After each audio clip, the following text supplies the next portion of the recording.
An LAPD captain is disputing part of a story that we broke over the weekend. A story about David, the singer David, and the body that was found in his Tesla, that body of Celeste Rivas.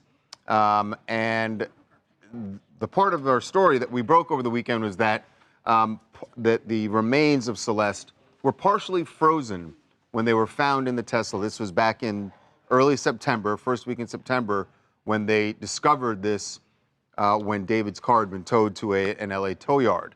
Well, the LAPD captain is saying that the body was not frozen. Herein lies the issue.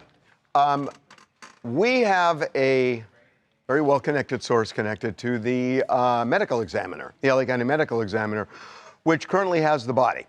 And that source has doubled, tripled, quadrupled, and sextupled down, actually, now, saying that the body was indeed partially frozen when it was received by law enforcement. So that's kind of interesting, but the medical examiner is just telling a different story, or at least the sources we have, and we have sources in all camps in this, there's a conflict here. We'd heard that there had been this conflict between LAPD and the medical examiner. There's been tension for several years. But this is kind of interesting. One of the documents at the LA County Medical Examiner's office has an interesting statement. This has to do with trying to fingerprint Celeste's body. It says, the decedent was not live scanned due to waterlogged fingers. Well, that's kind of interesting. Right. Why would the fingers be waterlogged? Well, certainly if the body had been frozen for quite some time and then is sitting in a bag in this Tesla out in the blazing hot summer sun, yeah, you would imagine that there's going to be some water in that bag. So you've got to kind of like look at the big picture here. So we told you that even though there has not been a cause or manner of death determined by the medical examiner, and there may not be because of the state of the body, the LAPD is operating under the assumption that this is a homicide and that David is a suspect. And there is an accomplice, they believe, somebody who helped dismember the body. Now, there is a mysterious trip that becomes really important in this case, we're told, that David took to Santa Barbara in the spring of this year. In the middle of the night in a remote area of Santa Barbara County, spent several hours there. We are told the following, and this is based on sources, that the body wasn't buried, but the strong insinuation that we got was that's where it was dismembered.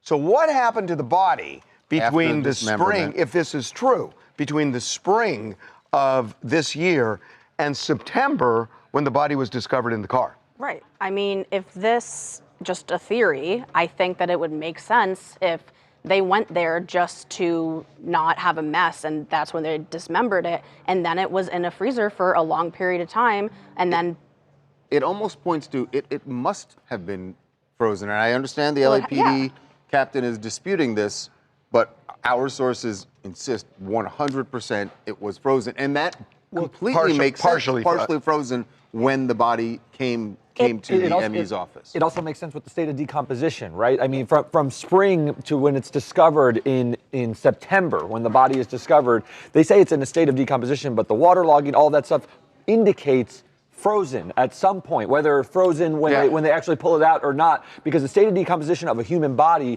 from the spring to the summer would be really pronounced. You wouldn't see fingers and things like that, even to live scan in the first place. Yep. I don't even want to go as far as saying, yeah, we know it's frozen, because we don't. This is what we're being told. Right. We've got sources, in the investigation, and we have told you appropriately, I believe, what the nature of our source is in connection to this. But I don't know how you put the dots together, connect the dots of spring, say it's April, May, June, July, August. That's 4 months. what happened to the body during those 4 months? By the way, the the body- 4 warmest months Yeah, in exactly. Southern California. In Southern Right. California. And it would start to smell. The fact that The it odor didn't, was there, though, according to the toe The shop. odor was right, there. no, at the Because toe it was shop. decom- Right. because it was At the toe shop, yeah. Right, but I think remember how long the Tesla was parked on the street? I think that it would have started emitting some sort of, I mean, I'm not a scientist, Yeah. but some sort of smell before it was eventually towed away. And obviously, the one thing we can't explain is how does the body end up in that car? Yeah. How does the body end up And why? in the Part- Tesla? Yeah. And How? I mean, obviously, someone placed it there, but we can't. It doesn't Why make- they would have done it It's really is dumb. And the body Yeah. on top of that was also a process. It was dismembered. There's a lot of factors that go into complicating this issue a lot, right? There's the potential freezing. There's the parts all over the place. It's a very, very sad story. At the end of the day, some of these you see Yeah. like what belonging she had, what she was wearing, and things like that. Right. so, the one thing that I was told by one of the sources is don't necessarily use logic to try to understand this. I keeps don't think you can. ringing Yeah. in my head. I remember when you said that, and it's been ringing in my head ever since finding out that the source said that the body was partially frozen. Then that leads me to why was it placed in this car? And I just kept hearing that in my head that Yeah. a lot of this, there's part of this that is not going to make sense. Right.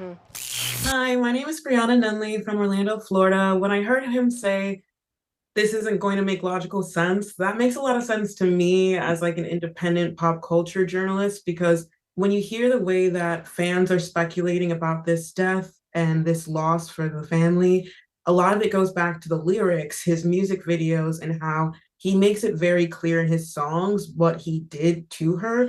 But unfortunately, when we're reporting this in the ethical and appropriate way, we can't say the obvious that everyone is already saying online. Yeah, there's Yeah. a difference between what people online are thinking and theorizing and what the actual facts are, or even just the information that we can report. So, two different things.